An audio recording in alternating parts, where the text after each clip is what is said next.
I really appreciate you taking the time. You're number two, so you're the second person up, and I appreciate you going so early in the process. No problem, But Joe. so Thanks for you, having me. it's okay. Number one, during your campaign, you were unusually direct in criticizing how the council functions, particularly unanimous votes, inactive committees, and proposals that stall and quietly expire. Before you had a chance to participate in a full cycle of regular council business, what are you most curious to see up close about how the council actually operates? And what early signs will you be watching for that suggest meaningful change is or isn't possible? So after having our first meeting under our belt, I would say, the first thing I'm looking for is just to better understand the parliamentary procedure. What is the authority of the council? What are their powers? What are their duties? And what, more importantly, is not within our control? Because I think, the voters seem to think that we all of a sudden have the keys to the castle, and we do not. So what I'd like to see is just resolves that actually move into committee and come forward on an agenda to be discussed. I think that's the part that lacked in the past. We would see agenda items or resolves and orders get moved to committee, but they never got brought forward for deliberation. So that would be the first thing I'd be hoping to see. Whether or not we can actually then bring them for a vote that has the mayor's support, that remains to be seen, but at least we can have conversations about them and show the voters that we're trying hard to find solutions to problems.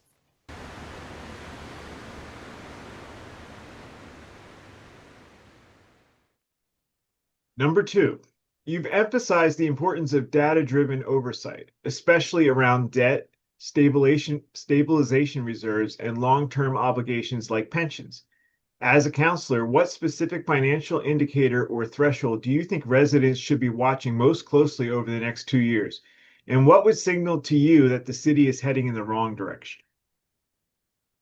Well, I think the thing that the voters are looking for, and we heard this loud and clear, and it's why I introduced the resolve that I did last night, is they're looking for relief on their property taxes. If you're a senior or even not a senior, but they seem to be the most affected, who is really struggling to make ends meet, and your tax bill goes up, it's the difference between being able to stay in your home and maybe not.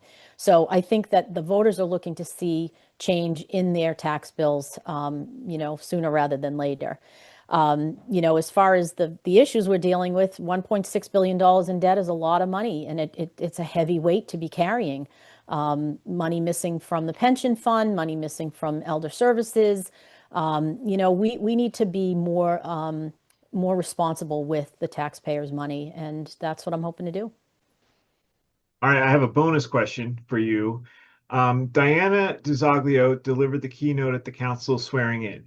Did you have any opportunity to speak with her, and what lessons from her work so far, particularly around transparency and accountability, do you think are most relevant to your concerns and efforts in Quincy? So the funny thing about Diana DiZoglio is I had been kind of following her. I already had kind of formed an opinion that she's not going along to get along. She is taking her job as auditor very seriously. She had an overwhelming support of her ballot initiative to audit the legislature. And, she's been unsuccessful in getting the cooperation she needs to do that. But so I had already admired her. So when I found out she was, going to be willing to come and say a few words, it was great. I didn't get a chance to really talk to her much there. I got a quick photo, quick selfie with her, but, most of the time was spent with my family and friends and supporters. But, I think one of the things I said in my campaign speeches or opportunities to speak at QATV or something was audit isn't a dirty word. Audits are meant to, ensure that best practices are being followed, that you're refining those best practices, that you're closing loopholes. And, we got to stop thinking of it as some sort of insult. So I hope we can change the perception that an audit really is for everybody's benefit.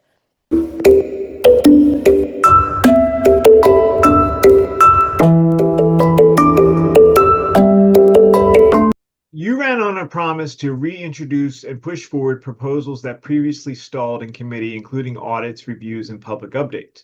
How will you decide which of these efforts to prioritize first? And how will you measure whether you're making real progress rather than simply reintroducing good ideas into a resistant system? So again, obviously, I started with the property tax exemption, which is a recycled resolve. It was not my own words. It was, picked off of previous agendas. And I think it's a good place to start because number one, the taxpayers again have asked for it. But more importantly, as a real estate agent, I really truly believe in owner occupancy. I think it's something that we need to incentivize. We're building an awful lot of rental properties, and rental residents are more transient. They're not, committing to a community. They're not investing in a community. They may go out to dinner and spend some money, but, they're not making long-term commitments to raise families and send their children to the schools and that sort of thing. So it's my hope that we can make some progress with that, even if it's just a meaningful dialogue and, a recognition that we need to work really hard to be able to, we need to find that money somewhere. We can't just give a residential tax abatement without figuring out how we're going to fund it. So that's the bigger challenge. Baby, so the truth, honor and happiness, and one thing more, meaning only wonderful, wonderful love that'll make it for. Number 4, you've described the council's proximity to the administration and to developers as a source of weakened accountability. In practice, what does constructive independence look like to you? How do you push for stronger oversight without defaulting into constant opposition that further risks further gridlock? Yeah, so this question was a little harder for me to kind of wrap my head around. It does seem like we are stuck in a cycle of, everybody knows everybody in the system, right? I spent the last 2+ years going to pretty much every board, committee, and commission meeting that existed or that I could find existed and met, because many of them don't meet. And what I found was a lot of the same faces serving on 2, 3, 4 committees and commissions. Thankfully, I had a conversation with the mayor's chief of staff, Chris Walker, and he's spoken to the mayor, and they're open to trying to bring in some new people into this because there's a perception that maybe nobody wants to do it. But I assured them that with a city of over 100,000 residents, there are many ready, willing, and able people, talented people that have expertise that they could offer onto these various boards. So that's something I hope we can see happen in the next 2 years. 1,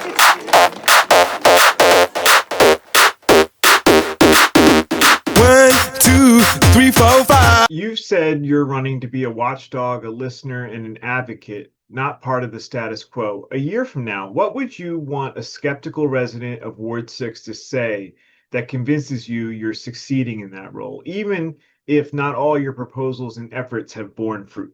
So I think we're already seeing as a result of the election cycle, and maybe a more national scale as well, that what I've seen already is people are starting to pay attention. It would be nice to just trust that your elected officials are doing the work that is in your best interest. But I think that in general, we see people just becoming more engaged, more aware, a little more guarded in just trusting the system. So I think we've already made some progress there. So I hope in a year that we start to see more engaged citizens, maybe serving on some of these boards and committees and commissions, maybe volunteering where they hadn't before, because that all just makes for better community. Great. Thank you so much. I really appreciate you answering our questions. And I look forward to having you back maybe in the summer or, after the session, and you can tell me all about how it went. So, Okay. Thanks, Joe. all right, that's it for this episode of 5 Questions With. My thanks to Ward 6 Councilor Deb Riley for sitting down and sharing her perspective, especially her thoughts on oversight and accountability. This series is about giving residents a clearer sense of how local leaders think about the work ahead. I've invited the rest of the City Council to take part, and I'm already in the process of scheduling more of these conversations. So for now, thanks for watching. If you haven't subscribed yet, I hope you'll consider it. There's more on the way. Until next time, I'm Joe.